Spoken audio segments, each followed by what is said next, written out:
The 75th character has joined Tacticus as Kharn the Betrayer comes in as the 4th World Eater. Today we'll look at whether they should be joining your team or just lobotomized yet again.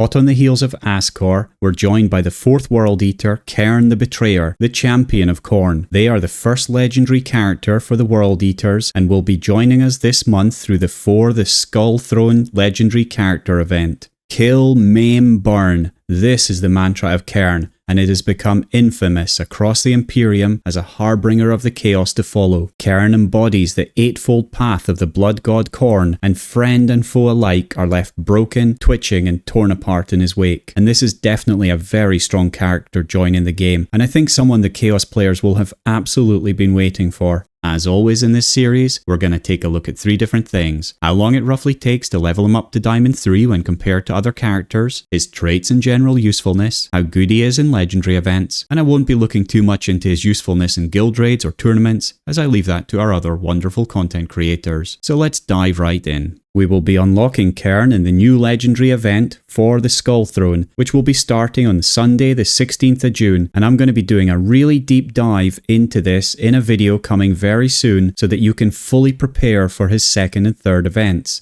This will make sure that you get him as ascended as possible to save those valuable orbs. I'll also be doing one for Ragnar's 3rd event as well, because that's missing out from my videos currently. So you'll have some really clear plans for which characters you need to level for these 2 amazing characters. And in the meantime, if you want to earn some free blackstone to help you on your way, you can use my Referral Code in-game today to get 100 free blackstone. Just note you can only use one Referral Code, so make sure you make the most of it.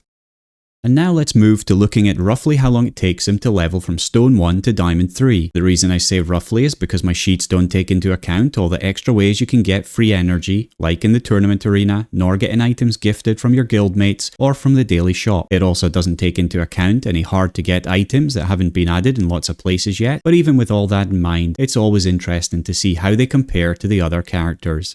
Kharn comes in near his World Eater buddies, down in 67th position, and it takes him 36 days to go from Stone 1 to Diamond 3. I will say that on a personal level, it's super nice that he's easier to level than the rest of them, but I really don't understand the logic here on a professional level. He's a legendary character, really powerful, someone that might even change the guild raids due to his skills, but he's the easiest to level from his faction. Very strange, but very welcome. This of course follows all the recent releases that are pretty similar in terms of leveling. With a graph, we can see him over there on the right hand side, but in truth he's pretty damn close to those all around him with very little differences. It takes him 3 days to go from Stone 1 to Bronze 1, another 3 days to go from Bronze 1 to Silver 1, 5 days to Gold 1, 12 days to Diamond 1, and then 14 days to Diamond 3, which of course adds back up to a total of 36 days. So it's definitely worth considering him from this regard, but let's see if he has anything worthwhile in his kit. Now let's have a look at his traits. He's a Chaos character, and he has an eviscerating 4 melee attack with no ranged attack. As a World Eater, he has the Blessings of Kharn trait.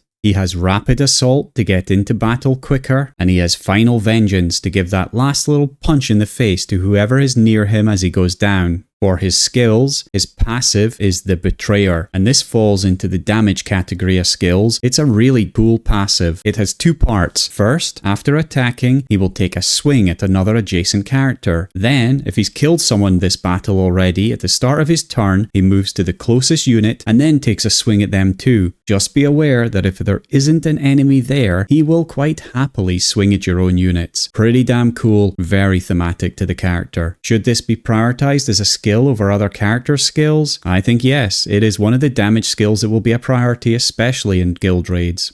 His active is Kill, Maim, Burn, and this again falls into the damage category of skills. And yet again, this is a pretty fun skill. Not only does it deal a ton of piercing damage to an adjacent enemy, it then hits another adjacent enemy 6 times with eviscerating damage before shooting an enemy within 2 hexes with plasma damage. Super great fun. Should it be prioritized as a skill over other character skills? I think it might well be a fun skill to prioritize, and at least it doesn't shoot your own troops this time. So he doesn't have a massive amount of traits that will be useful in legendary events so far, but boy oh boy, does he look like so much fun. And he's gonna hit like an absolute truck. so definitely someone that I'm interested in. In terms of the modes that he fits well into, he's obviously going to be a really interesting character in guild raids as he does a lot of damage. And he will be a pain in the Kharn in guild wars, and you will need to be prioritizing hitting him, but I do feel he might be easily isolated and killed, so perhaps not that good. We're really going to have to see. I think either way he's going to be a pain. For legendary events, he will absolutely need to be paired with a good healer, and I would worry about him killing my troops as much as the enemy, so not sure about his real usefulness in later battles, but definitely in earlier battles, he will be ripping and tearing through them. Just don't stand in his way. So who does he work well with? I think this is going to be a difficult one to answer for sure, and we're probably going to have to play around with him a little bit. But already, the team of World Eaters together is going to be quite insane. There is such great synergies here. Ascor will buff their damage even higher. Macer loves getting hit in the face because then he does even more damage, and Rascal gives shields to all allies which might negate a bit of Kharn's damage. And so these four together are really going to be an interesting group to fight with. If you chuck in a healer like Nauseous Rotbone, Isabella or Incisus, then you're going to create a very deadly team that absolutely tears through the battlefield. I think any of you bloodthirsty players will really enjoy this. Outside of his own kind, Ragnar or Calgar will boost his already stupid damage even higher, and they can also take a punch or two, but I think it's the World Eaters he's going to fit into most comfortably. And I can really say, well done to the design team responsible for the World Eaters so far. They are really fun, thematic, and showing up in the battlefield in so many different places. Great job. So moving on to the legendary event progress, I'm going to go through the Ragnar and Vitruvius events because as I said, I want to do a really deep dive into the Kharn event in a later video. I'm actually really excited for that one as it's been a while since we've had a legendary event, and my regular viewers know this is my favourite events to be playing with. So definitely hit that subscribe button and keep an eye on the channel.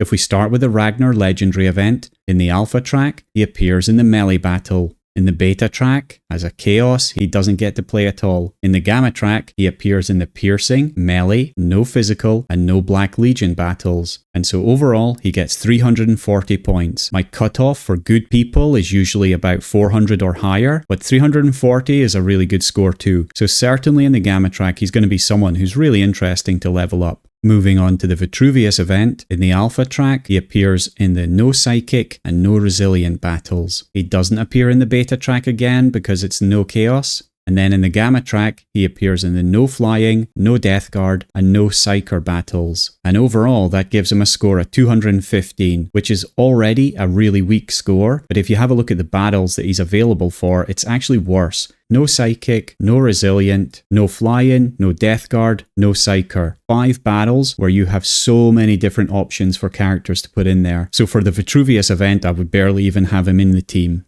If we move to the best teams overall tab, we can find Kharn all the way down in 54th place. So he isn't the highest scoring character that's been released, finishing around half of the top characters. And maybe this means he isn't a super high prio for you, but as we saw in his legendary events, there are some tracks he can fit into. And we'll see how this changes with the upcoming Kharn legendary event itself. So what do you think of Kharn? Is this betrayer going to be killing, maiming, and burning for you? Or will he be joining your other ignored collection of blood and skulls sitting at stone 1? You can check him out right now in the latest version of the Google Planner Sheets linked below.